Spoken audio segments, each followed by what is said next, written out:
Hello everyone, welcome to Global Government News. Today is August 2nd, 2010, and I'm Darko. This is a nice little news bulletin where I'm going to cover just a bunch of different articles. It won't be more than 2 parts, so you don't have to worry about 5 videos anymore. I'm not going to do that.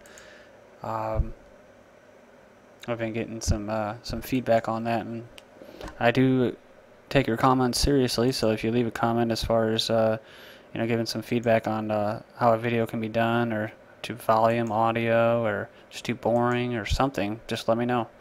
I take it serious, like I said. So this article is titled "High Court Trims Miranda Warning Rights Bit by Bit," and this is kind of a scary article.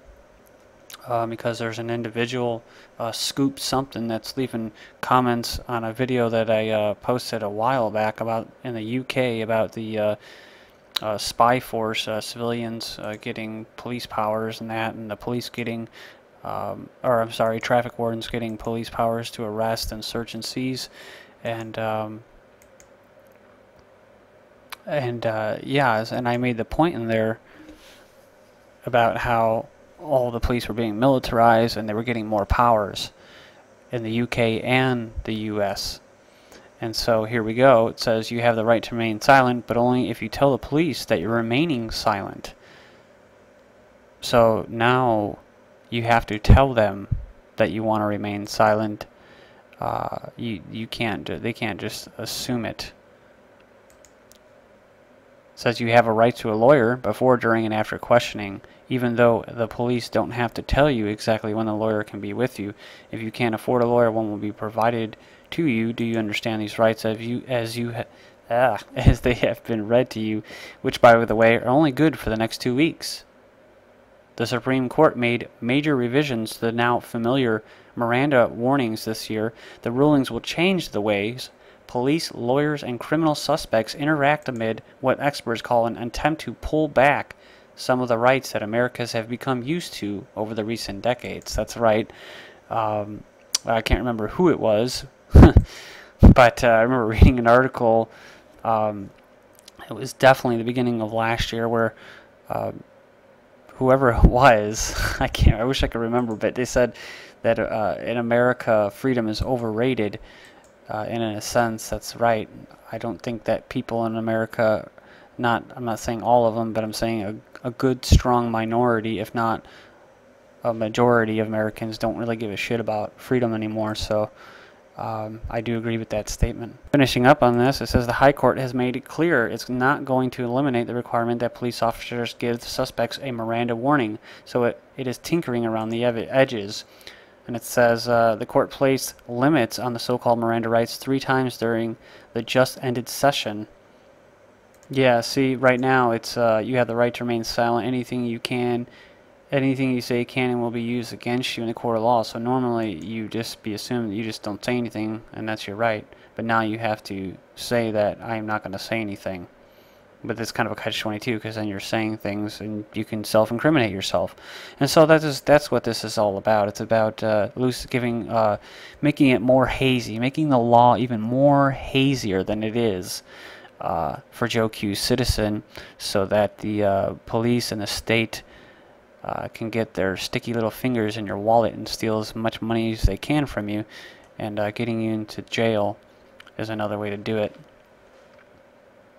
Because not only do you have to pay the court fees and the fines and all the other whatever citations and fees that you get charged for the charge, you're gonna have to pay all the legal fees. So. And the police are they're an order, just like our New World Order, the Bilderberg, Skull and Bones, Freemasons. They're an order. They do not swear allegiance to you first. They swear allegiance to themselves and to each other and to the order.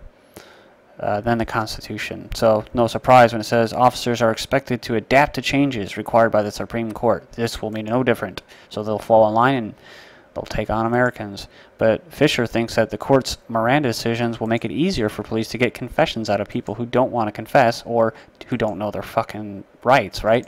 Those decisions open up ways for cops to work around Miranda, right?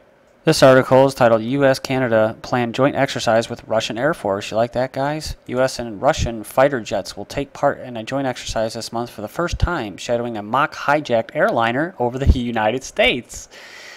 The training exercise, dubbed Vigilant Eagle, will involve fighters, airborne warning aircraft, and refueling planes from both countries. The U.S., Russian, and Canadian officers at command centers in NORAD, statement said.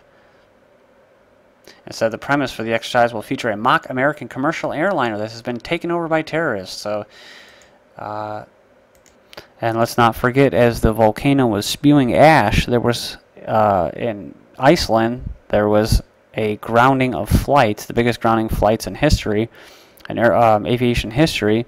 But guess who was flying at that time? Oh, there was a global exercise going on. Yeah, global exercise.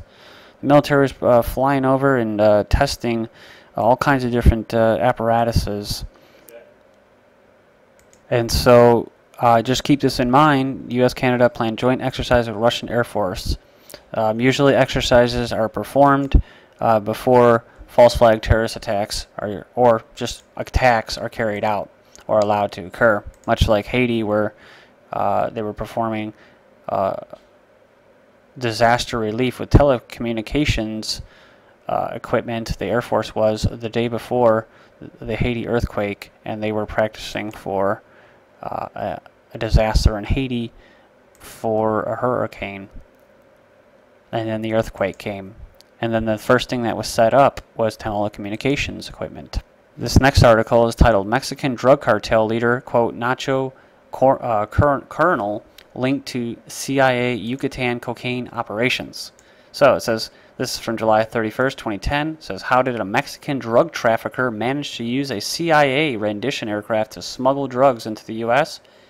The death of drug cartel leader Nacho reveals surprising or not so surprising connections. And it says earlier this week, the drug cartel leader was killed in a raid conducted by the Mexican military. And according to several media and official Mexican government reports, he had a long criminal history and played significant roles with the Sinaloa cartel.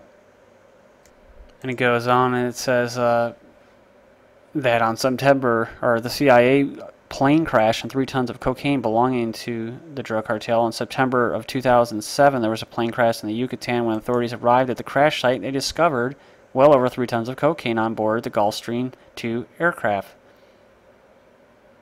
It says, however, after further investigations into the origins of the aircraft's markings and registration number, it was discovered that it was used for CIA rendition flights. Later that month, another drug bust took place involving a DC-9 aircraft transporting cocaine registered to an American business, although the American owner was never arrested and the identity was not.